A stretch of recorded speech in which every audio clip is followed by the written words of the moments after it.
Efeito estufa. Eu tenho certeza que você associa esse termo a uma coisa ruim. É só falar em efeito estufa que já vem na nossa cabeça aquecimento global, tsunamis, terremotos, furacões, mas calma, a gente não tá no filme 2012. Na verdade, o efeito estufa não é uma coisa ruim, tá longe disso. É graças a ele que a vida aqui se tornou possível. Se não fosse por ele, nosso planeta seria um mundo gelado, com variações de temperatura extremas. Um lado do planeta poderia medir suportáveis 18 graus negativos, enquanto o outro lado por volta de 100 graus negativos. Parecido com o que acontece em Mercúrio, por exemplo. Lá, as temperaturas do lado que fica virado para o Sol podem chegar a 420 graus Celsius, o suficiente para derreter estanho, enquanto o outro lado chega a temperaturas de 182 graus negativos. Isso dá uma variação de mais de 600 graus. Esse fenômeno acontece em Mercúrio porque o planetinha não tem uma coisa fundamental que temos aqui, uma atmosfera. Na atmosfera do nosso planeta existem diversos elementos conhecidos como gases de efeito estufa, que são capazes de absorver radiação solar irradiada pela superfície terrestre, impedindo que todo o calor retorne ao espaço. Parte da energia emitida pelo Sol à Terra é absorvida pela superfície terrestre e pelos oceanos. A outra parcela dessa energia, como você deve imaginar, deveria voltar para o espaço, certo? Mas os gases presentes na nossa atmosfera impedem que esse calor saia do nosso planeta, retendo toda a radiação, fazendo com que não haja grandes amplitudes térmicas e as temperaturas fiquem estáveis, proporcionando todo esse espetáculo que só é possível ver aqui, na nossa casa. Eu sou o TH, e se você gostaria de difundir alguns elementos com segurança, peço que se inscreva no canal e ative o sininho para receber todas as notificações. Se gostar do conteúdo, não esqueça de clicar no gostei e deixar nos comentários sua opinião e sugestão de próximos vídeos. Para entender melhor como funciona o efeito estufa, podemos comparar o que acontece no interior de um carro parado sob a luz do sol. Os raios solares passam pelos vidros e aquecem o interior do veículo. O calor até tenta sair pelo vidro, porém encontra dificuldades. Portanto, parte do calor fica retido no interior do carro. Quem já pegou engarrafamento embaixo do sol quente sabe o que é isso. Os gases de efeito estufa presentes na nossa atmosfera funcionam como o vidro do carro, permitindo a entrada da radiação ultravioleta, mas dificultando que essa energia seja irradiada de volta para o espaço. Os principais gases do efeito estufa são o dióxido de carbono, que é produzido naturalmente pela respiração dos seres vivos, pela decomposição de plantas e animais e pelas queimadas naturais de florestas. O metano, que é o segundo gás do efeito estufa em importância, contribuindo com cerca de 18% do aquecimento global, sendo produzido naturalmente por pântanos, oceanos e principalmente por processos biológicos de micro-organismos e digestão animal. Temos também o óxido nitroso, que é produzido de forma natural, principalmente por florestas e oceanos, como subproduto do nitrogênio. E por fim, o maior contribuinte para o efeito estufa natural, o vapor d'água, que é produzido naturalmente, adivinha, pela vaporização da água. Esses são apenas os principais gases do efeito estufa. Ainda existem outros, mas em pequenas quantidades. Agora, você percebeu que eu citei apenas como esses gases são produzidos de forma natural? Isso porque, infelizmente, ano após ano, temos aumentado a quantidade de algum desses elementos na nossa atmosfera, de forma considerável. Há um ritmo mais rápido do que as mudanças climáticas naturais mais destrutivas no passado da Terra, contribuindo para um efeito estufa descontrolado, causando um aquecimento global.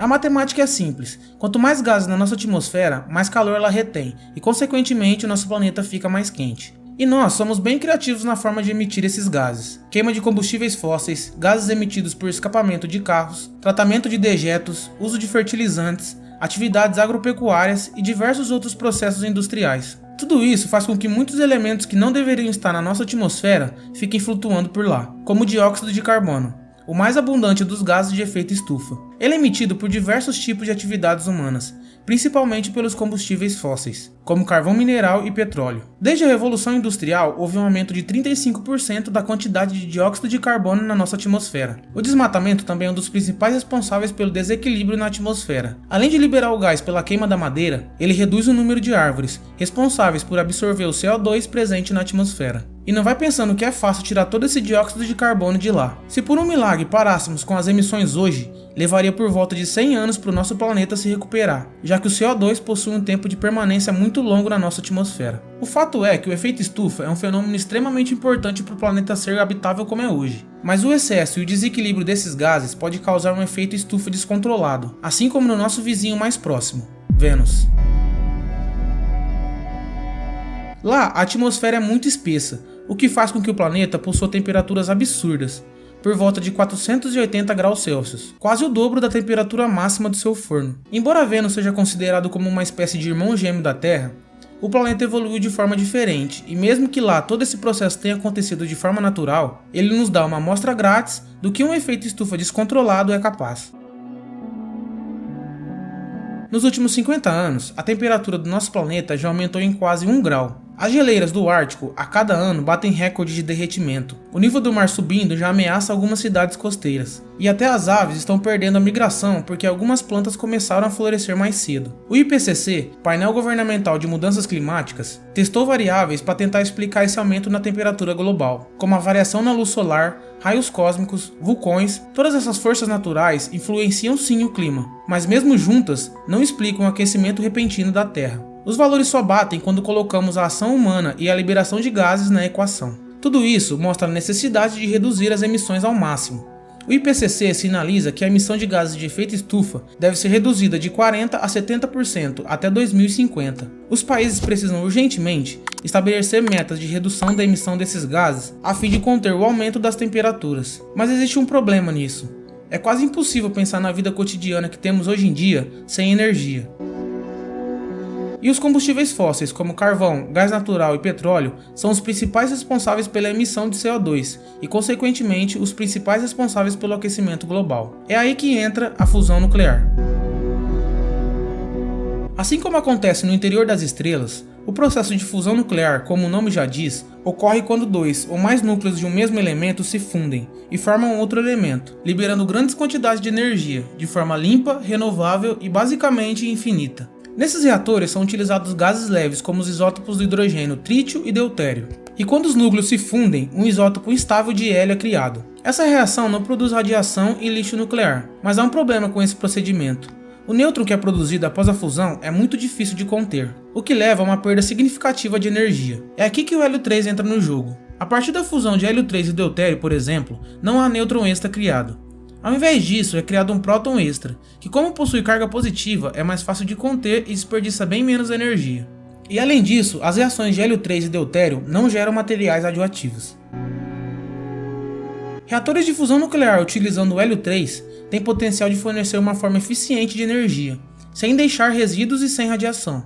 Eu postei alguns vídeos no canal sobre o hélio 3. Neles eu conto por que ele é tão raro aqui na Terra e onde é possível encontrar ele em abundância. E já vai uma dica, tem a ver com a Lua. É só dar uma conferida na playlist do canal. Energia limpa e renovável. Isso parece muito bom, certo? Então por que não trocamos os combustíveis fósseis agora mesmo e produzimos energia de fusão nuclear em grande escala? Porque infelizmente ainda não existem reatores capazes de produzir energia de forma eficiente, já que hoje se gasta mais energia no processo de fusão nuclear do que ela gera em si. Mas os avanços nessa tecnologia não param, e tudo indica que em breve ligaremos o primeiro reator viável de fusão nuclear, revolucionando completamente nossos processos energéticos e parando de sufocar nosso planeta de uma vez por todas com a queima dos combustíveis fósseis. Nós não somos simples habitantes desse planeta, somos parte dele.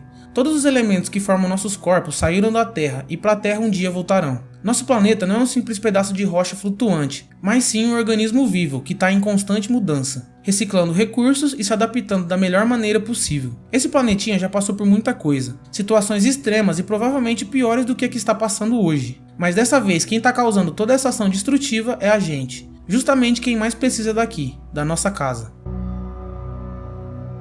No início da Revolução Industrial, não sabíamos do que éramos capazes. Tudo era novo. Não existiam maneiras de saber que as nossas ações naquele momento poderiam ser extremamente prejudiciais para o nosso planeta. Hoje sabemos disso. Podemos medir de várias formas diferentes e de maneira extremamente precisa os impactos causados por nós na atmosfera. E mesmo assim, continuamos com a quantidade absurda de emissões de gases e com desmatamento, ano após ano. Só que diferente da época, agora temos consciência disso. Consciência essa que preferimos ignorar. Tudo por conta de um pedaço de papel com valor simbólico. Mas ele será útil se não tivermos água para beber ou comida para comer? Provavelmente não. Palavras pesadas, né? Sabe o que também é pesado? Uma chuva de diamante.